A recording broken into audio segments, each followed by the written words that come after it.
Kemudian dia begitu bertobat banyak mengaji, banyak menimba ilmu, banyak beramal soleh, banyak duduk bersama orang-orang soleh, banyak kemudian duduk bersama orang-orang yang ahli ibadah. Sehingga biasanya kalau orang bertobat nanti akan berganti dunianya. Dunianya yang dulu hitam, kemudian dia ganti menjadi dunianya yang seakan-akan berwarna putih karena ditemani dengan kawan-kawan orang-orang yang soleh. Banyak kemudian menghadiri ke tempat-tempat majelis taklim. Ciri-ciri wong sing bertobat kepada Allah. Kalau ini tidak dilakukan, laisa bitaib, maka tidak disebut sebagai orang yang bertobat kepada Allah Subhanahu wa taala. La ilaha illallah Muhammadun Rasulullah alaihi salatullah wa alihi wal ahibbah. La ilaha illallah. Kemudian penjelasan yang ketiga. Penjelasan yang berikutnya adalah maksud yaitu kata Rasulullah disebutkan dalam hadisnya, barang siapa yang bertobat kepada Allah, dia tidak merubah tempat duduknya, maka dia tidak disebut sebagai orang yang bertobat. Maksudnya adalah wa bi ayyadraka majalis lahwi wal la'abi wal juhali wal ahdasi. Maksudnya adalah dia meninggalkan majelis-majelis atau tempat duduk yaitu hura-hura. Nek wong wis tobat ki ketenger.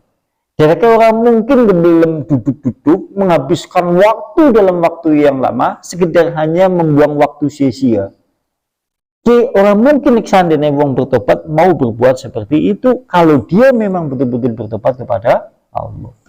Enggale dolanan minuman sekalipun orang mau duit, saben wengi tekan jam 3.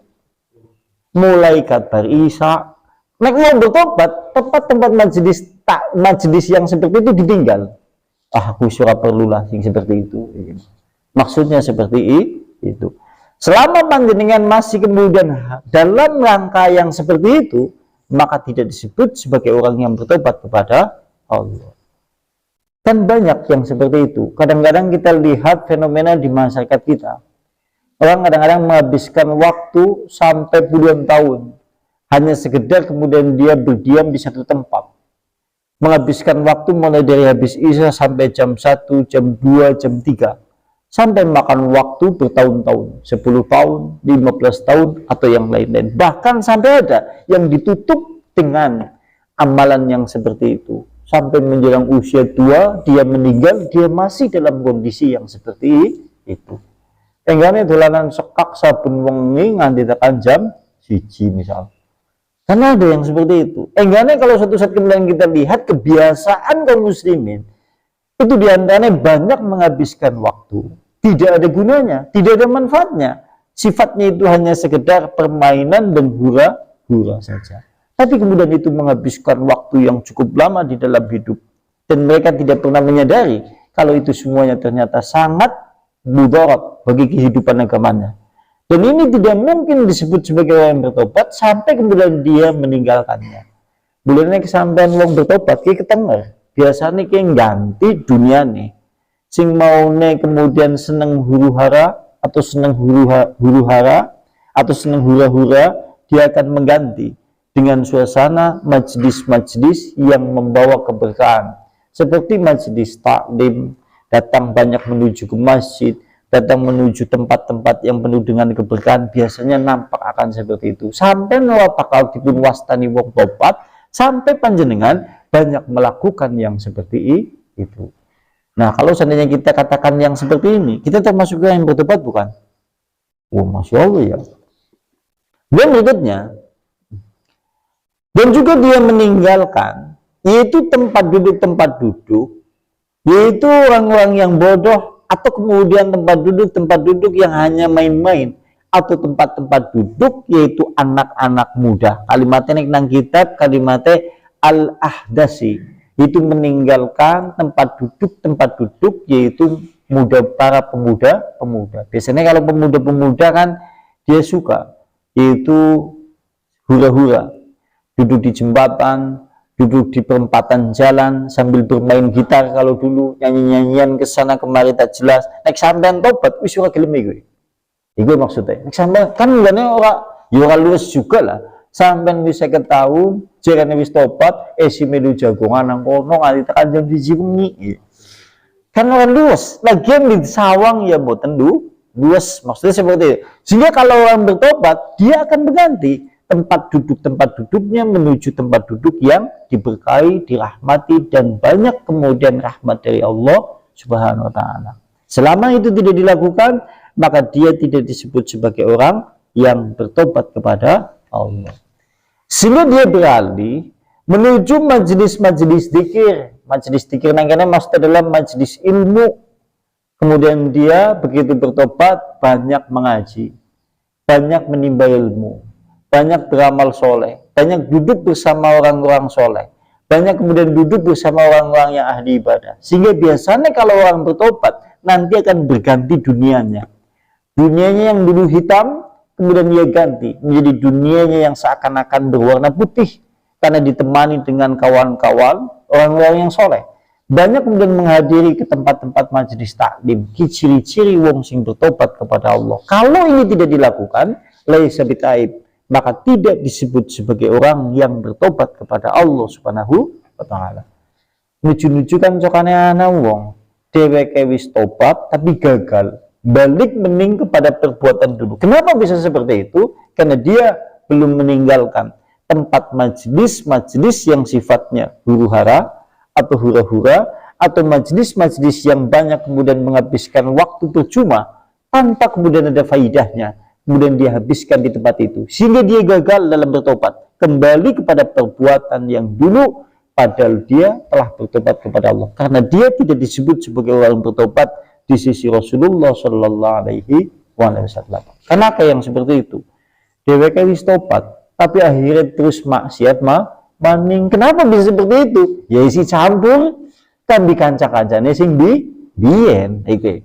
Maksudnya kalau suatu saat kemudian kita ingin bertobat kepada Allah dengan sungguh-sungguh, maka tinggalkan itu kawan-kawan, sahabat-sahabat dulu, teman duduk kita di dalam berbuat kemaksiatan, kedoliman atau segala perbuatan itu, tinggalkan semuanya. Kalau Anda itu tidak meninggalkan laisa bitaib, maka tidak akan bisa disebut sebagai orang yang bertobat kepada Allah. Maksudnya seperti itu. Sebagaimana itu disebutkan yaitu di dalam hadis Rasulullah. Sebagaimana kalau panjenengan melihat hadis Rasulullah yang masyhur, yaitu tatkala seorang laki-laki yang membunuh, sampai kan pernah mendengar, yaitu hadis Rasulullah yang cukup populer, sering dibacakan hadis ini oleh ulama-ulama atau ustadz-ustadz. Ada seorang laki-laki yang dimana dia membunuh sejumlah yaitu 100 orang. Jadi dheweke kemudian membunuh sampai sejumlah 100 orang. Begitu kemudian dia membunuh sejumlah 100 orang, kemudian dia berkata kepada seorang ulama.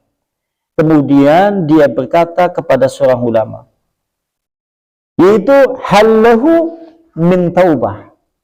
Dia kemudian bertanya, wahai ulama, apakah ada tempat untukku untuk bertobat kepada Allah Subhanahu wa Ta'ala?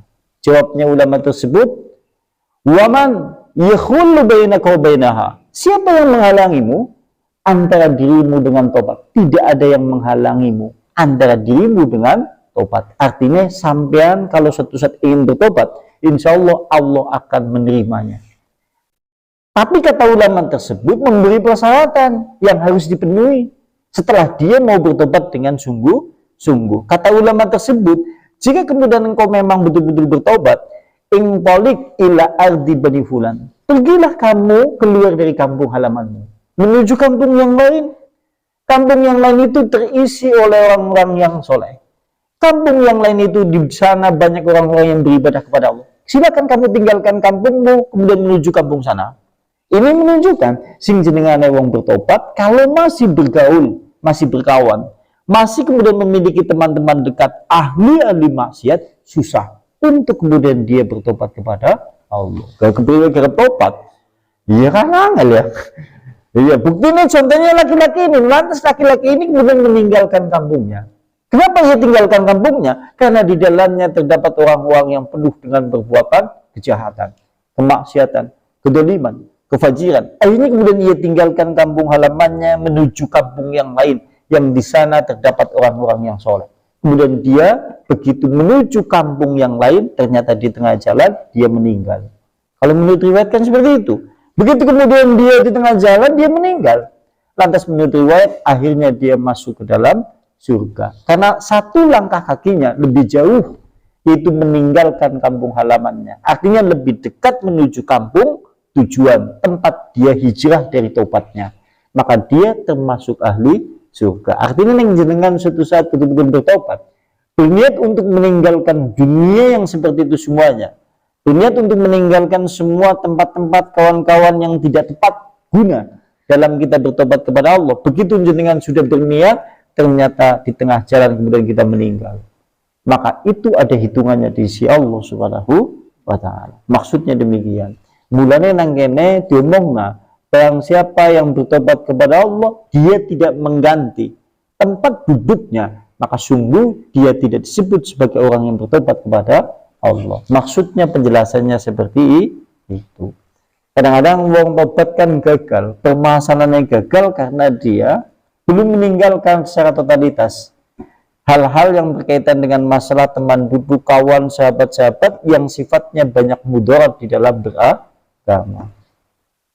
Boleh panjenengan memiliki teman, kawan, kalau hukumnya muamalah. Nah, hukum muamalah kan beda. Hukum muamalah itu maksudnya bisnis, dodol, serawung tangga, serawung yang lain-lain. Ini hukum muamalah. Ini boleh diperbolehkan dalam Islam. Sing nang kene sing dimaksud majlis ki adalah saben dina campur bareng. Esuk ana dheweke, terus ana dheweke juga. Esuk sore awan wengi ki campur bareng terusan. Itu maksudnya. Tapi kalau sekedar hanya hukum masalah dagang, hanya masalah hukum perdagangan, jual beli, tidak apa-apa. Atau teman duduk di dalam satu tempat untuk serawung di antara lingkungan perlingkungan, ini tidak apa-apa. Kalau yang seperti ini, bukan yang dimaksud di dalam hadis ini. Yang dimaksud di dalam hadis ini adalah yang setiap hari hampir-hampir kita senantiasa bersanding dengan dirinya, atau berada di dalam satu tempat yang sifatnya di tempat itu terdapat banyak kemaksiatannya. Maksudnya seperti itu. Naudzubillah summa naudzubillah. Mulanya nuju-nuju biasa nek wong bertobat kepada Allah, nanti dia akan berganti dunia. Sing maunya dunia hitam, dia akan mengganti. Dunianya sudah berganti. Kawan-kawannya pun berganti. Nek ana wong tobat, kanca-kancane yang ganti bahaya. Kanca-kancane sing biyen sampean tobat kan ngombe, tapi kanca-kancane isi itu kan ngombe, cokane mengono isi bareng terus, ya gagal sampean. Gagal. Itu maksudnya seperti itu. Kan iya. Dan berikutnya adalah wa man taba wa lam yughayyir nafaqatahu wa zinnatahu falaysa bita'ib. Maka barang siapa yang bertobat kepada Allah, dia tidak merubah nafkahnya dan tidak merubah perhiasannya, maka tidak disebut sebagai orang yang bertobat kepada Allah Subhanahu wa Ta'ala. Maksudnya adalah bitarkil harami wa kasbil halal, meninggalkan kasab atau meninggalkan pekerjaan atau meninggalkan satu kasab atau satu usaha yang sifatnya itu haram menuju sesuatu yang halal. Begitu dheweke tobat, maka untuk mencari nafkahnya diganti. Maunya dodol nomor, begitu tobat gantilah aja dodol nomor, dodol lotek. Mending gue ki jenengane wong sing bertobat. Tapi kalau dia bertobat belum mengganti nafkahnya yang haram-haram itu, masih dalam suasana seperti itu, tidak disebut sebagai orang yang bertobat. Orang bakal disebut sebagai wong sing bertobat. Jenengan jangan tertipu oleh banyakkan manusia yang berkata, jika wis tobat, ngapa sih paling mung dodol nomor tok iki. Jangan dilembol sama kalian. Jika wong tobat yang meninggalkan semuanya. Iku kadang-kadang nih ya, kayak sing wis tobat, sing paling-paling mung dodol nomor tok ae. Jenengane wong tobat. Karena jenengane tobat di antaranya adalah dia mengganti nafkah atau mencari sesuatu yang haram diganti dengan kasab-kasab yang halal. Kalau dulu dia berjual beli dalam sesuatu yang haram, begitu dia bertobat jual beli untuk sesuatu yang halal. Kalau dulu kemudian dia melakukan perbuatan-perbuatan di dalam kasetnya suatu yang haram, begitu dia bertobat, maka dia mengganti dengan perbuatan-perbuatan yang halal. Ini maksud dari kalimat seperti itu. Lantas berikutnya adalah wa taghyir zinati bitarki tarzini fi asasi wal bina'i wal libasi wa ta'ami wa syarabi. Dan dia juga mengganti segala sesuatu yang sifatnya senang-senang di dalam kehidupan dunia. Manusia pada dasarnya kan suka yaitu hura-hura, menghambur-hamburkan harta benda yang sifatnya untuk tiada guna. Nah, orang yang begitu bertobat, maka dia tidak akan mengeluarkan uang kecuali untuk kebaikan. Kayak contoh nek wong sing bertobat, sampeyan wis tobat kepada Allah, tidak mungkin sembarangan mengeluarkan uang untuk makanan, minuman atau yang lain-lain yang sifatnya diharamkan oleh Allah. Dia sampean dermawan, tatkala dadi bos, tapi ngebosi tukuk nami miras. Wah, kayak tukunan aku bilang kerat misal, kulo gede misal. Begitu dia bertobat, maka semuanya itu diganti oleh Allah Subhanahu wa Ta'ala. Artinya begitu dia bertobat kepada Allah, maka semuanya itu diganti dengan cara-cara yang halal. Di antaranya itulah karena cuacanya agak hujan, ya. Di antaranya ini. Insya Allah malam Senin besok. Ya, ada yang mau ditambahkan mungkin tafadhol silakan. Iya.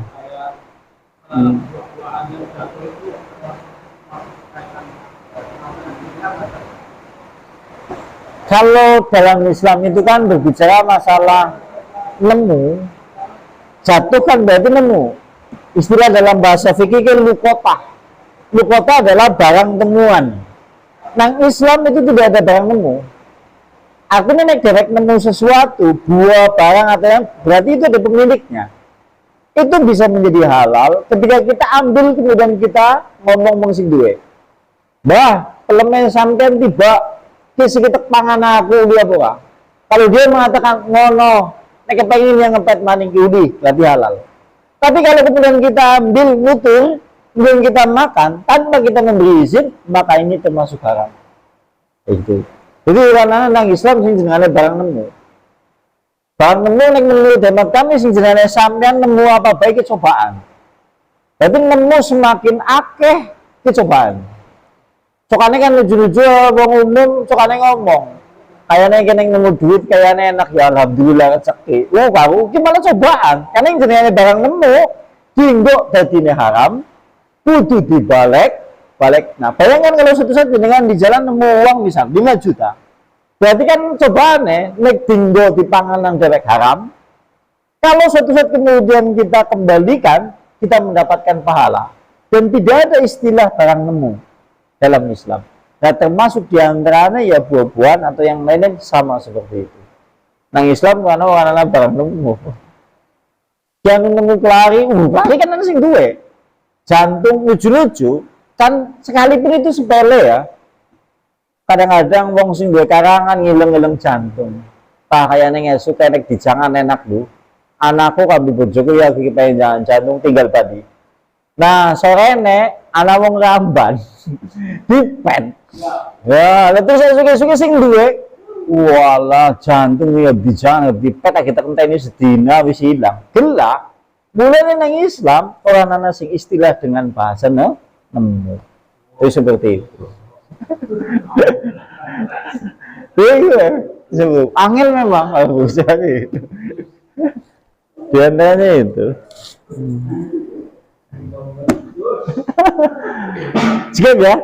Naftimi bahada majelis ta'lim wa bidawati Rasulullah subhanakallahumma bihamdika asyhadu an la ilaha illa anta astaghfiruka wa atubu ilaik. Assalamualaikum warahmatullahi wabarakatuh.